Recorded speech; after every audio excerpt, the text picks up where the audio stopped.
Hi, this is John Humes, the artistic director of the Nashville Opera. We're in the midst of rehearsal for Verdi's La Traviata, one of the top 10 operas ever written. And I have the cast of that show with me here, and we're going to talk to them a little bit. In fact, we'll start at this end of the couch and have our artists introduce themselves and the role they're singing. I am Joshua Cole. I am a tenor, and I'm singing Alfredo Germont. Jennifer Black, I'm singing Violetta Valerie. I'm Grant Youngblood. I'm singing Giorgio Germont. And so we're going to talk a little today about the opera, about their roles. So a standard question, which I usually ask, and I'll start here with Grant. As far as the opera itself, I think all of you have sung the roles before, right? Yes.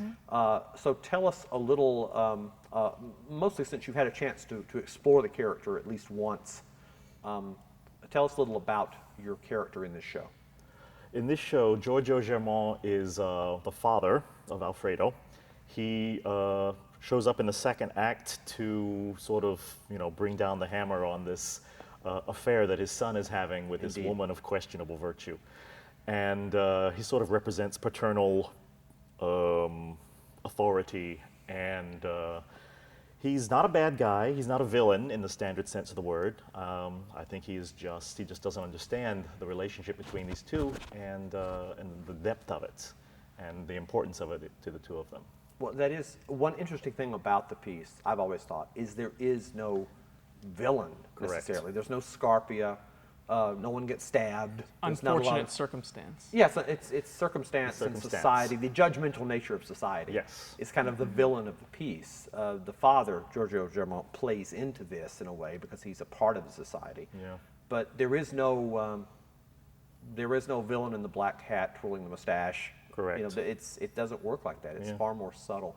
I was doing a talk about Traviata to a group here in town, and I was saying that when I was much younger, when I was in my 20s, this was not necessarily my favorite opera because nobody dies a violent death. It's not it's not like Tosca where there's all this trauma going on. This is much more subtle. There's much more emotional violence in the piece, and there's an overwhelming sadness in the piece that is really, it makes the piece really beautiful and very touching. So the older I've gotten, this actually has turned into one of my favorite pieces. Right. Because especially rehearsing it as we are now, you start to dig into the subtleties of the characters and what Verdi has layered in this. Jennifer is singing the title role of Violetta Valerie, a very complex role, really. Tell us a little about your take on that character. My take on Violetta, the opera, the part that you see, she's very sick in the beginning. She's gone through a year of being pretty much out of commission from her job and her duties, back into it, very much not able to participate in to the level that she has before. And then she meets this young guy that comes in, and she's had, lots of men come up to her and try to court her, and she's no fool to this. She knows how to take care of herself.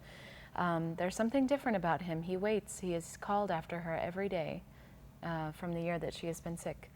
And I feel that she's a very selfless person, and for her to decide, at the end of Act 1, yes, I'm going to go with this guy. I'm going to screw it. I'm just going to do it, and she does it for herself. And when Germont comes in, and she learns what she has to give up for the sake of other people, she figures she doesn't have that long anyway, so she might as well make everybody else's life easier, and it's easier without her. And so she's very selfless and giving, I believe, and very secure in who she is and what she wants. Okay.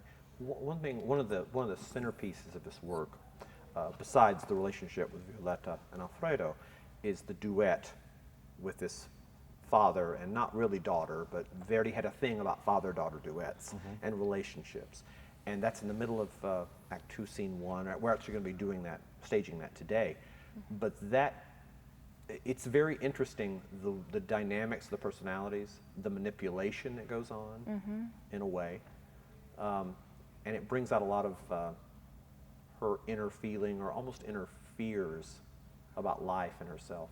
we'll work on that today. Absolutely, yeah. It was too good. She knew it was too good. Something Yeah. had to come in. I was too happy. Too happy. I knew this wouldn't last. That's kind of sad. So Josh, not the bad guy at all.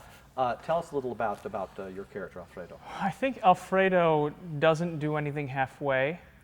I think he is inexperienced in understanding and dealing with his emotions, but they are extreme. He's very passionate in his love for Violetta, and then he's very passionate in his loss and anger in having lost her in the deception, I guess, but then also very much passionate in the reconciliation and ultimate loss, and I think of it as almost an inevitability of the story. It's like watching something unfold that the audience is just like, no, this isn't going to happen, but it is. It's going to happen, and Alfredo, I think, experiences all of these things very out in the open, I think that's generally. Yeah, the Traviata too, as you say, it really is about the journey of the piece. Exactly. And the journey of the characters, especially Violetta, but everyone in this piece does have a character arc, and they do change by the end. They either discover something about themselves or about life or about the world, and that's one thing I think that makes it great.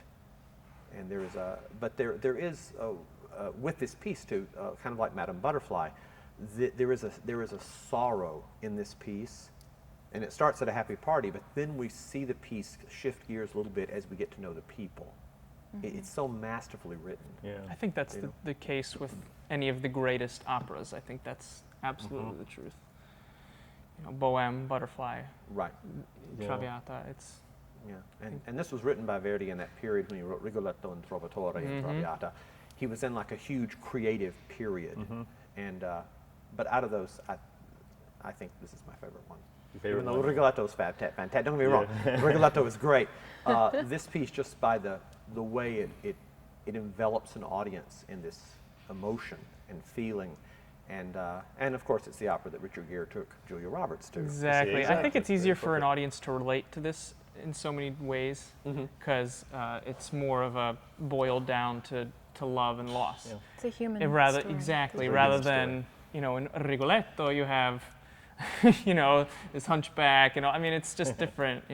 Right, and a court with gestures. Exactly. And a- So I and think a this duke is it's certainly more of accessible to an audience. And I think how, the way musicologists and opera experts, it's sort of interesting how some of them will say that this is the last bel canto opera of that school of composition, Right. and others will actually look at it as the first verismo Verismo. opera Right. because of that Right. incredible depth of human emotion and reality in all the characters, and the fact that there's no real villain. There's just, That's true. the overarching social pressure that Well, yeah, messes things up. and Verdi wanted it to be real. Yes, very much so. It was one of at the world premiere, people were kind of scandalized because the cast was in what was at the time street clothes. Right. It's a little too close for comfort. It was too close for comfort. Very much so. And it still has a great effect with an audience today, obviously. We're going to start rehearsing in a second, but thank you very much for talking. We open the second weekend in February at TPAC Jackson Hall, featuring the Nashville Symphony and the Orchestra Pit. We invite you to join us. We still have some tickets available, and I look forward to seeing you at La Traviata. This is John Hooms from the Nashville Opera saying thank you very much for listening.